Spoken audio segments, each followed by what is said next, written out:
أملاخ نعنا عقوب حايلنيو أملاخ نعنا هيوت تسفانيو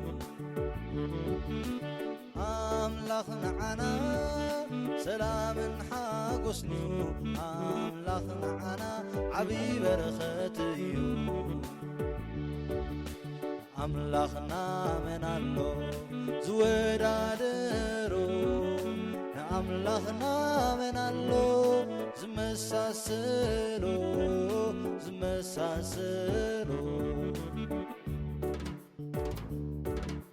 قالوا كلت زافو سيفيو قالوا بزا معر ودرائيو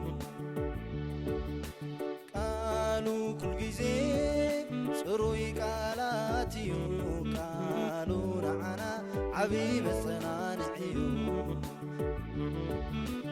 أملاخنا من الله زودادرو أملاخنا من الله زمساسلو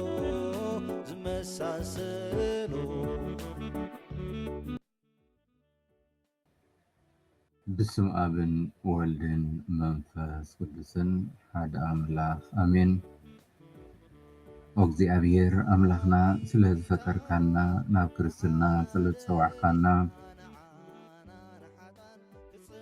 ببعينتو جهدن سورن ردئ سلهز هاب كانا بزا ليتزي حليخا كساوان زي سلهز بصح كانا نمسجنك كالنا وقيتا بزا محل تزيئة خحزنك خابز خلال كل حاليخا بتعبي هياونتك نمحرتك مع خابز حكو صبو قبر ترهيك من الركب تقبرنا مانتي ناي فقر ودخا مدحاني ناي سكروسو صرفات نايتا دودخا تقل ماريان صلتن نحلوتنا كله ملاأختي مالدنتن سجا زلبسه زل علمو قالكا زمهرنا صلوتنا دقمنا نبخا مقرب لنا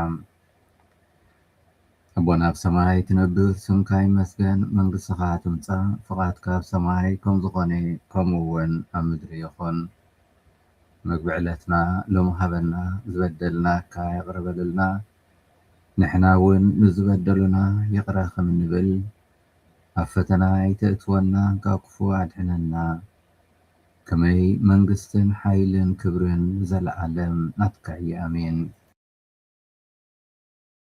سلام نحاخي وماريان تسقاز ملآكي زي أبيهر مساخيو نكابانسي استبارك أخي نايكر سقفر يسوس كآس تبارخيو وقدست ماريان مد أملاخ لمن لنا نحنان نهاتان نحجين بجزيه موتنان آمين سبحاتنا آبن نولدن نمنفس قدسن يخون تنتقم تنبري حج خآن وطرو نزل عالم آمين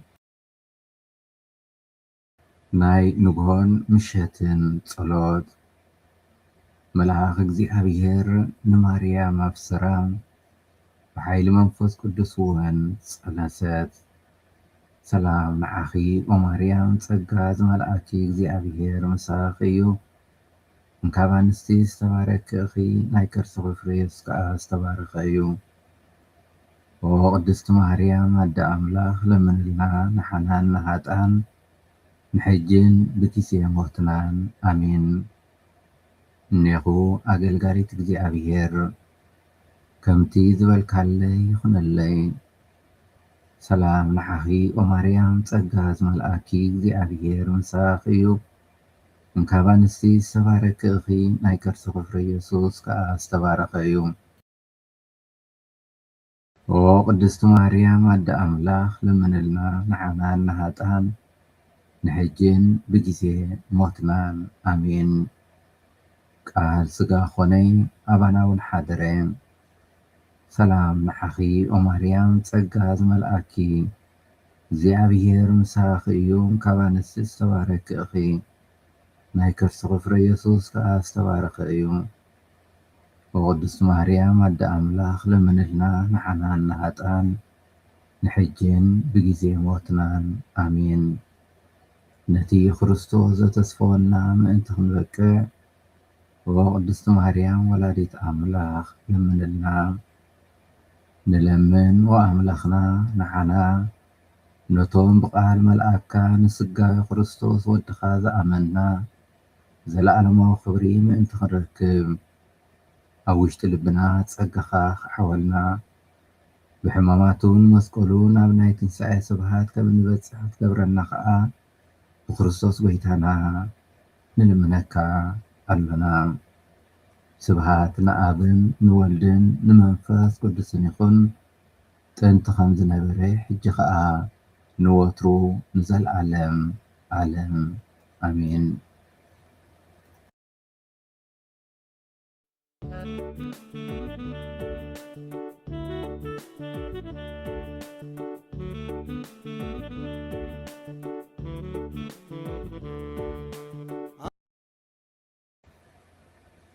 كاب تنبيت ميكياس معراف كلتين كاب حدين سقاب حموشتين እቶም ኣበሳ ዝምህዙ ኣብ መደቀሲኦም ከዓ እከይ ዝፍሕሱ ወይልኦም ስልጣን ኣብ ኢዶም ስለ ዝኾነ ብብርሃን ወጋሕታ ዝደልይዎ ይገብሩ ኣለዉ። ዝደልይዎ ግራው ይዘርፉ፣ ዝደልይዎ ኣባይቲ ይወስዱ። ሰብ ኮነ ቤት ወይ ርስቲ ካብኣቶም ዝመልቕ የልቦን። ስለዚ እግዚኣብሔር ከምዚ ይብል ኣሎ፣ ክፉእ ዘመን እዩ እሞ እንሆ ክሳትኩም ዘይተልዕልሉ ተዓቢኹም ከዓ ዘይትኸደሉ ሕሳን ከውሕዙ ክመህዘልኩም እየ። በታ መዓልቲ እቲኣ ብዛዕባኹም ብጥራይ ዝተበዝበዝና እግዚኣብሔር ንርስትና ኣሕደገና ንሓለወኛታት እውን ዓደሎ ኢሎም ክምስሉ ቁዝማ ክቁዝሙን እዮም። ስለዚ በታ ህዝቢ እግዚኣብሔር መሬት ክማስሑ ዕጫ ዘውድቑላ መዓልቲ ንኣኻትኩም ገለ እኳ ኣይክበፅሓኩምን እዩ። ዝኽበርኩም ኣሕዋትን ሓትን ኣብዚ ናይ ሎሚ ቀዳማይ ንባብ ካብ ብሉይ ኪዳን ሚክያስ ዝተወስደ እምበኣር ኣዝዩ ሓያል ቃላት እቲ ሚክያስ ኣዝዩ ሓያል ቃላት ምጥቃም ይዛረብ። ከምቲ ቀዲምና ሰማዕናዮ ኣብቲ ቁፅሪ 1 እምበኣር እቶም ኣመሳ ዝመህዙ ኣብ መደቀሲኦም ከዓ እከይ ዝፍሕሱ ወይልኦም ስልጣን ኣብ ኢዶም ስለ ዝኾነ ብብርሃን ወጋሕታ ዝደልይዎ ይገብሩ ኣለዉ እናበለ ይትንበን። ሓደ መሳጢ ነገር እነስተብህል ሓጢኣቶም መሬት ካሊእ ሰብ ምስ ሰረቑ ኣይጅምርን። ኣቐዲሙ ዘሎ ምሸት ይጅምር። ገና ኣብ ዓራት ደቂሶም ከለዉ ከመይ ገይሮም ከም ዘታልሉ ዝሰርቁ፣ ከመይ ገይሮም ከም ናይ ካልኦት ጠቕሚ ከም ዝምንዝዑ ዝጥቀሙ፣ ከመይ ገይሮም ብዋጋ ካልኦት ከም ዝህብትሙ ድሮ ኣቐዲሞም ይሓስቡ ነበሩ። መብዛሕትኡ ግዜ ክፍኣት ቅድሚ እቲ ተግባር ኣቐዲሙ እዩ ዝጅምር። ኣብ ልቢ ይጅምር፣ ኣብ ኣእምሮ ይጅምር። ኢየሱስ ኣብ ሓድሽ ኪዳን እውን እንተኾነ እዚ ሓቅዚ እዩ ደጊሙ ዝምህር። ኣብ ወንጌል ማርቆስ 7:21 ከምዚ ዝብል ንረክብ፣ ምክንያቱ ካብቲ ውሽጢ ልቢ ሰብ ክፉእ ሓሳብ መንዝርና፣ ስርቂ፣ ቅትለት፣ ዝሙት፣ ስስዕቲ፣ ክፍኣት፣ ተንኮል፣ ስድነት፣ ቅንዒ፣ ሕሜት፣ ትዕቢት፣ ዕሽነት ይወፅእ እናበለ ይፅሕፍ። እዚ ናይ ሎሚ ቃል ኣምላኽ እዚ እምበኣር እንታይ ከም እንገብር ጥራይ ዘይኮነስ ብዛዕባ እንታይ ከም እንሓስብ እውን ክንምርምር ይዕድመና። ዝዕዘብ ሰብ ኣብ ዘይብሉ እዋን ኣእምሮና ብዛዕባ እንታይ ይሓስብ? ካልኦት ብኸመይ ክንሕግዞም ከም ዘለና ዲና ንሓስብ ወይስ ንገዛእ ርእስና ብኸመይ ከም እንረብሕ ጥራይና ኣብ ምውጣን ግዜና እንሕልፍ? ከመይ ገይረ ዝያዳ ኣታዊ ክረክብ ኢልና ዲና ወትሩ ንበራበር ወይስ ከመይ ኢለ ዝያዳ ከፍቅር ዝኽእል? ኣብ ዕርቲዕና ምስራሕ ዕዉታት ምዃን ወይ ንስድራ ቤታትና ጽቡቕ ነገራት ምሕሳብ ምቕራብ ጌጋ የብሉን። እዚኦም ሰናይን ጽቡቓትን ነገራት እዮም። ሓወት ብዋጋ ክብሪ ካሊእ ሰብ ክመጽእ ከሎ መኽሰብና ብሰንኪ ዘይቅንዕና ወይ ስስዐ ናይ ካሊእ ሰብ ክሳራ ምስኸውን ግን ሓደ ነገር ተጋጊሎ ህይወትና ዝሕዝን ግን ሎሚ እውን ነዚ ኣብ ህይወትና እንምከሮ እንሕዘቦ ሓቂ እዩ። ሰበስልጣን ንስልጣኖም ብዘይግቡእ ይጥቀሙሉ። ገሊኦም ንዓማዊል ከታልሉ ይርከቡ። ገሊኦም ኣቓልቦ ሰባት ንምርካብ ንምስሓብ ሓሶት ሓሳባት ይዝርግሑ። ገሊኦም ሰራሕተኛታት ውሑድ ምርጫ ከም ዘለዎም ስለ ዝፈልጡ ንሰራሕተኛታት ይምዝዙ። ምክያስ ንሓደ ነገር ናይ ምግባር ሓይሊ ምህላው ነቲ ተግባርና ቁኑዕ ከም ዘይገብሮ የዘኻኽረና። ስልጣን ኩሉ ግዜ ንምግልጋል ደኣ እምበር ንምጭቋን ክውዕል የብሉን። ዝኸበርኩም ኣሕዋትን ሓትን ምሸት ምሸት ቅድሚ ምድቃስና እምበኣር ንነብስና ሓንቲ ቀላል ሕቶ ክንሓታ ይግባእ። ንፅባሕ እንታይ መደብ ኣለኒ? ንሕያውነት ድየ ዝሓስብ ዘለኹ? ይቕረታ ንምሕሳብን ምቕባልን ድየ መደብ ዝገብር ዘለኹ? ቅንዕና ድየ ዝሓስብ ዘለኹ? ወይ ስቕኢለ ቂምታሕ ንምፍዳይ ወይ ንርእሰይ ጥራይ ዝምልከት ህርፋን እየ ዝሕብሕብ ዘለኹ? ጽባሕና መብዛሕትኡ ግዜ በቲ ሎሚ ኣብ ልብና ክዓቢ እነፍቅደሉ እዩ ዝቕረጽ። ሓደ ኣረጊት ጸራቢ ቅድሚ ጥሮታ ምውፅኡ ናይ መወዳእታ ገዛ ክሰርሕ ተሓተተ። ናይ መወዳእታ ፕሮጀክት ገይሩ ስለ ዝነበረ ኣቋራጭ መንገዲ ክወስድ ወሰነ። ዝሓሰረ ንብረት ይጥቀምን ኣብ ስርሑ እውን ሸለልትነት ዝመልኦ ስራሕ ይሰርሕ ነይሩ። ድሓር ከዓ እዚ ናይ መወዳእታ ስርሐ እዩ ኢሉ ሓሰበ። እቲ ገዛ ምስ ተዛዘመ እቲ ዋና ገዛ ፍሽኽ እናበለ እዛ ገዛ ናተይ ህያብ ናዕኻ እያ፣ ስለቲ ኩሉ ዓመታት ኣገልግሎትካ ይቐኒየለይ እናበለ መፍትሕ ይረክቦም። እቲ ጸራብን ስራሕን ድማ ተሃስየ ሓዘነ። ኩሉ ግዜ ናይ ገዛ ርእሱ ገዛ ክሃንጽ ከም ዝጸንሐ ተረድአ። ዝኸበርኩም ኣሕዋትን ሓትን ኩሉ እንወስዶ ውሳኔ፣ ኩሉ እንሓስቦ ሓሳባት፣ ኩሉ ሎሚ እንገብሮ ምርጫታት ባዕልና ሓደ መዓልቲ እንነብረሉ ገዛ ኢና እንሃንጽ ዘለና።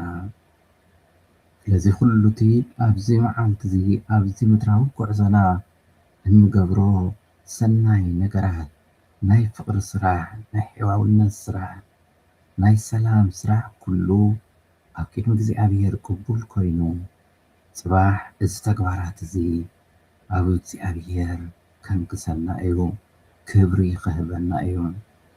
ስለዚ ሎሚ ጽቡቕ ጌርና ክንሃንጽ ንዕደም። ኣእዳውና ስጉምቲ ቅድሚ ምጅማረን ልብና ብሰናይ ነገር ንምልኣዮ። ጎይታ ድማ ጻዕራማት ኣእዳው ጥራይ ዘይኮነስ ቁኑዕ ልቢ እውን ክህበና ንለምኖ።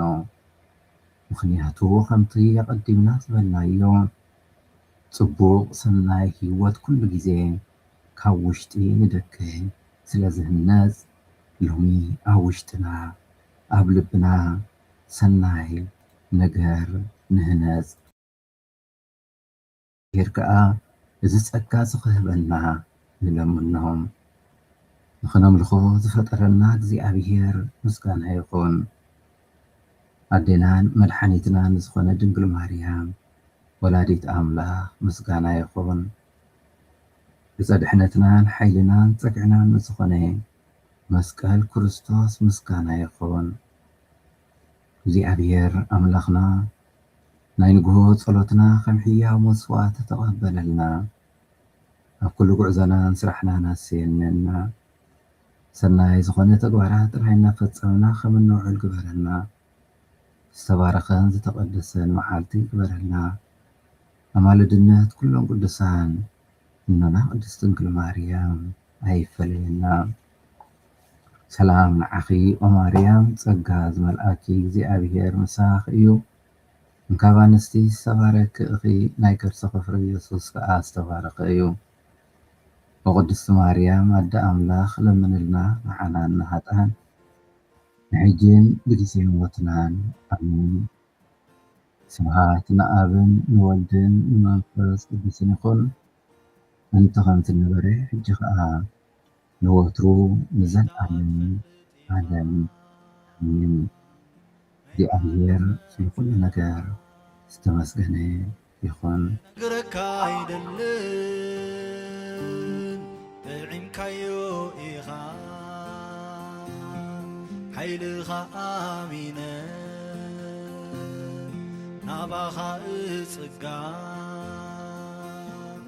ኣበርትዓኒኻ ሃበኒ ምጽንና ምናሎኒ ምናሎኒ ኢየሱስ ምናሎኒ ብዘይካኻ ዝድግፍን ዝጸናንን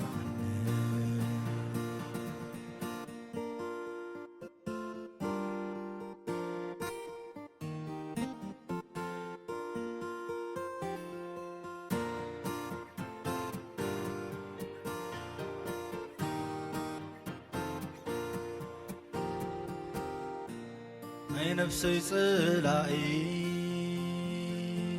ሰይጣን ከፍርሐኒ ኣስናኑ ገይጹ ዋላንተ መጸኒ ንስኻ ትበልጽ ኣባይ ትነብር ሓይልኻ ኣሎኒ ንሰይጣን ዝባር ምናሎኒ ምናሎኒ ኢየሱስ ምናሎኒ ብዘይካኻ ዝድግፍን ዘጸናንዕ